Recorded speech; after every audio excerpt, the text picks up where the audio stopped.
ប្រម៉ៃធ្វើឲ្យអ្នកមានក្តីសុខបញ្ចប់វានៅថ្ងៃនេះតែប៉ុណ្្នឹងទៅខ្ញុំទៅវិញហីអាមួយនេះវាមិនចេះខ្មាស់គេមែនយើងខំមកធ្វើការយ៉ាងលំបាកដើម្បីវាក៏ប៉ុន្តែមើលទៅមុខវាធ្វើមកកាន់ពួកយើងដូចជាមិនសមហេតុផលសោះស្រាំងយីនៅខាងក្រៅគឺគ្រោះថ្នាក់ខ្លាំងណាស់នៅពេលដែលអ្នកចេញទៅតែឯងអញ្ចឹងអ្នកគួរតែយកមនុស្សទៅពី3នាក់ជាមួយនឹងអ្នកម៉ូតូតករបស់អ្នកមើលទៅប្រហែលជាអាចដាក់មនុស្សបាន2ដល់3នាក់ដែរអញ្ចឹងពួកយើងនឹងអាចជួយស្វែងរកម្ហូបអ្នកហើយវានឹងអាចស្វែងរកបានលឿនផងអូ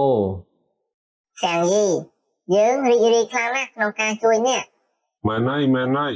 ឲ្យតែប្រាដឺស្រាំងត្រូវការពួកយើងសុកចិត្តឆ្លងទឹកកាត់ភ្លើងដើម្បីតែប្រាដឺពិតប្រាកដឬមើលទៅពិតជាគួរអាណិតខ្លាំងណាស់បាំងខ្ញុំមិនជឿអ្វីដែលអ្នកនិយាយដែលគ្មានហេតុផលទាំងអស់នេះទេមើលទៅប្រហែលជាខ្ញុំនិយាយស្រួលបួលផ្អែមល្ហែមជាមួយនឹងអ្នកជ្រុលពេកហីអ្នកឯងដឹងថាអ្នកឯងជាអ្នកណាអ្នកឯងត្រូវតែស្ដាប់បង្គាប់ខ្ញុំជាដាច់ខាតយល់ទេស្រាំងយី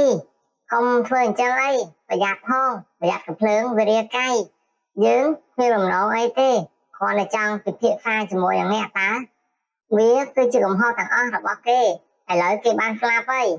យើងមិនមានបំណងចង់ធ្វើបាបលោកទេលោកកុំខឹងអីណាបើខ្ញុំមិនសម្លាប់មនុស្ស2 3នាក់ទេអ្នកឯងនឹងមិនចងចាំនៅអ្វីដែលអ្នកបានធ្វើថ្ងៃនេះទេប៉ាំងស្រាំងយីតើបងមានត្រូវរបួសទេនៅពេលដែលបងចេញទៅក្រៅរយៈពេលយូរអញ្ចឹងពួកគេទាំងអស់នេះពិតជាជ្រុលពេកហី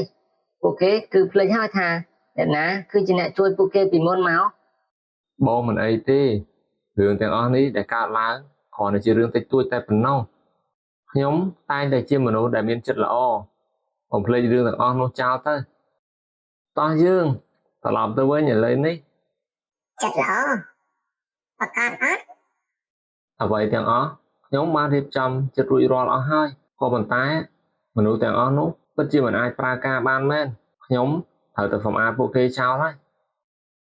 តើមានរឿងអីកើតឡើងអំឡុងពេលដែលបងមិននៅតើមានក្រុមណាគេចូលមករុករើឈ្លានពាននៅក្នុងអគារយើងទេអ្នកមីងលីនបានសម្រាប់ម្ដាយរបស់ក្មេងម្នាក់ដើម្បីសងសឹកឲ្យចៅហូក៏ប៉ុន្តែឥឡូវនេះគឺអ្នកផ្សេងទៀតគេបានជួយដោះស្រាយរឿងនេះហើយវាគឺជាកំហុសរបស់គាត់ខំនឹងទទួលអ្វីដែលគាត់ធ្វើនៅថ្ងៃនេះហើយតែមានអីទៀតទៅណាមានមនុស្សមួយក្រុមដែលពួកគេគ្រប់គ្រងទៅដោយស្រាំងលីយូនាងគឺចង់ឲ្យខ្ញុំតាក់ទងជាមួយនឹងបងដើម្បីឲ្យគេបាននិយាយគ្នាជាមួយនឹងបងឆេងលីយូតើនាងចង់និយាយអីជាមួយនឹងខ្ញុំនាពេលបច្ចុប្បន្ននេះបើមានអគ្គិសនីនិងប្រេងឥន្ធនៈគ្រប់គ្រាន់ដើម្បីដំណើរការម៉ាស៊ីនធុនធ្ងន់ក្នុងការរុះរើអគារនោះទេការពឹងផ្អែកទៅលើកម្លាំងពលកម្មរបស់មនុស្សដើម្បីជំនះបញ្ហាទាំងអស់នេះគឺវាមិនអាចទៅរួចទេដរាបណាខ្ញុំនៅទីនេះបដិសេធមិនចេញទៅខាងក្រៅតើអ្នកចិត្តខាងទាំងអស់គ្នារបស់ខ្ញុំតើគេធ្វើអ្វីបានដើម្បីប្រឆាំងនឹងខ្ញុំតែប្រសិនមកពួកគេទាំងអស់គ្នាចេញទៅខាងក្រៅវិញតើខ្ញុំត្រូវចំណាយរយៈពេលប្រមាណទៅដើម្បីប្រយុទ្ធប្រឆាំងជាមួយនឹងមនុស្សរាប់រយរាប់ពាន់នាក់ប្រសិនមកខ្ញុំបង្ងើយកន្តើយនឹងពួកគេប្រកាសជារួមគ្នាវិបហាខ្ញុំមិនខានទេតើខ្ញុំត្រូវធ្វើដូចម្តេចទៅណាមានមីសេតាស្រាំងយីខ្ញុំសង្ឃឹមថានឹងមានការសហការមួយយ៉ាងស្មោះស្ម័គ្រជាមួយនឹងអ្នកដែលអាចបង្កើតស្ថានភាពមួយដែលល្អបំផុតក្នុងគ្រោះមហន្តរាយពិភពលោកចុះត្រជាក់មួយនេះរហូតមកដល់ពេលនេះមានតែមនុស្សចាស់ចំនួនប្រហែលជា5នាក់ទេដែលបានស្លាប់នៅក្នុងអគារលេខ18របស់ខ្ញុំការស្លាប់របស់ពួកគេគឺដោយការត្រជាក់ខ្លាំងពេកចំណែកឯការខ្វះអាហារវិញគឺយើងបានបែងចែកត្រឹមត្រូវដោយយុត្តិធម៌ខ្ញុំជឿជាក់ថាវាគឺជាវិធីដែលល្អបំផុតដើម្បីរស់រាននៅក្នុងអំឡុងពេលបច្ចុប្បន្ននេះដើម្បីរក្សាមនុស្សជាតិក៏ដូចជាប្រយោជន៍ផងដែរសម្រាប់ការស្ថាបនាឡើងវិញក្រោយគ្រោះមហន្តរាយទាំងអស់នេះបច្ចុប្បន្ននេះព ពួកយើងកំពុងតែត្រូវការអាហារផ្គត់ផ្គង់ក្នុងការរស់នៅក្នុងការសហការនេះយើងអាចផ្ដល់កម្លាំងមនុស្សទៅឲ្យលោក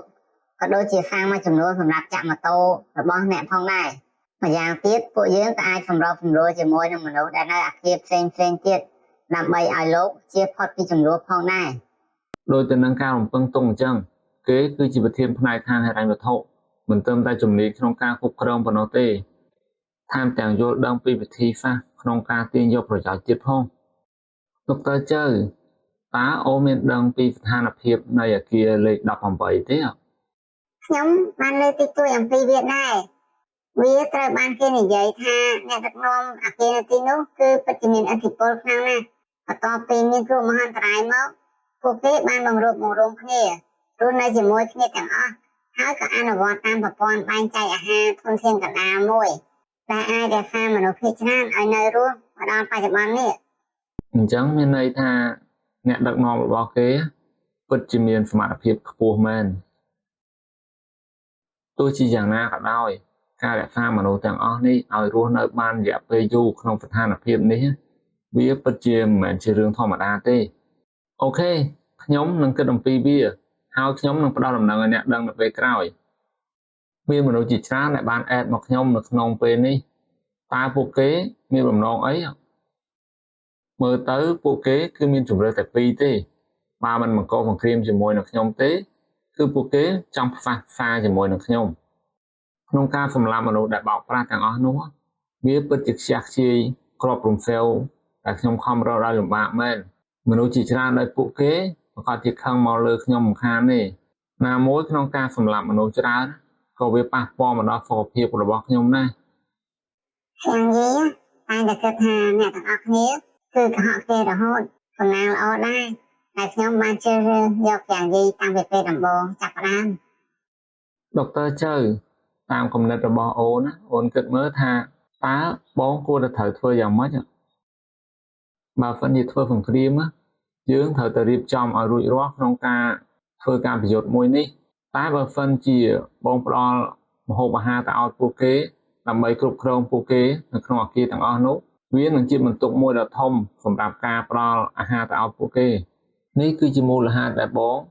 មិនចង់បង្រួបបង្រួមជាមួយនឹងពួកគេតែបើមិនជាយើងសម្លាប់ពួកគេចោលវិញវាក៏ជាមូលហេតុមួយដែលធ្វើឲ្យយើងមានបញ្ហាកាន់តែធំជាមួយនឹងពួកគេដែរបងគិតថាយើងគួរតែកំណត់ទីកន្លែងរបស់អ្នកជិតខាងទាំងអស់នោះដែលគេរស់នៅក្នុងតំបន់ផ្សេងៗគ្នាតែវាពិតជាងាយស្រួលក្នុងការនិយាយជាងការធ្វើផ្ទះសុវត្ថិភាពរបស់ខ្ញុំ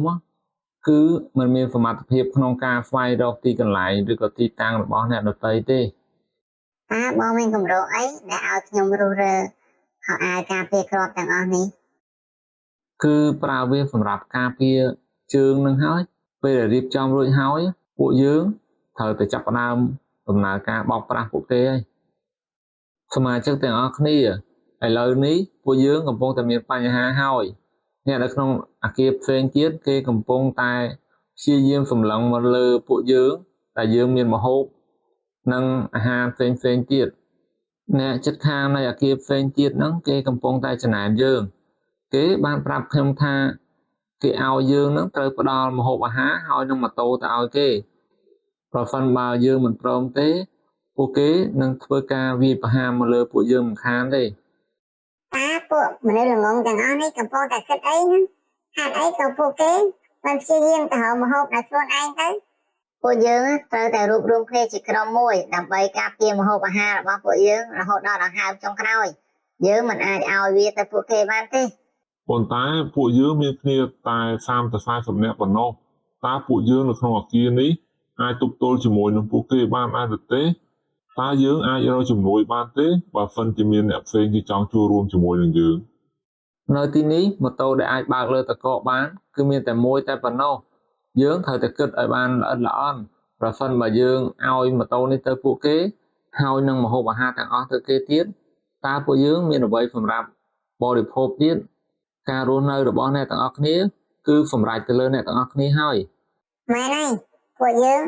គួរតែទៅប្រឈមមុខជាមួយនឹងពួកគេហើយ ម្ហូបអាហារទាំងអស់នេះគឺជារបស់ពួកយើងហេតុអីបានជាយើងត្រូវឲ្យវាទៅកាន់ពួកគេ ល្អណាស់មាននរណាម្នាក់បានទាញមនុស្សចូលទៅក្នុងក្រុមទៀតហើយខ្ញុំគិតថាខ្ញុំបានប្លុកពួកគេហើយហេតុអីក៏ពួកគេនៅតែអាចបន្តការអេដបានទៀតឈិនលីងយូ invite ខ្ញុំចូលរួមនៅក្នុងការចរចាមួយនៅក្នុងអគារមើលទៅពួកគេរៀបចំរួចរាល់ហើយក្នុងការបង្ហាញអ្វីមួយមកកាន់ខ្ញុំ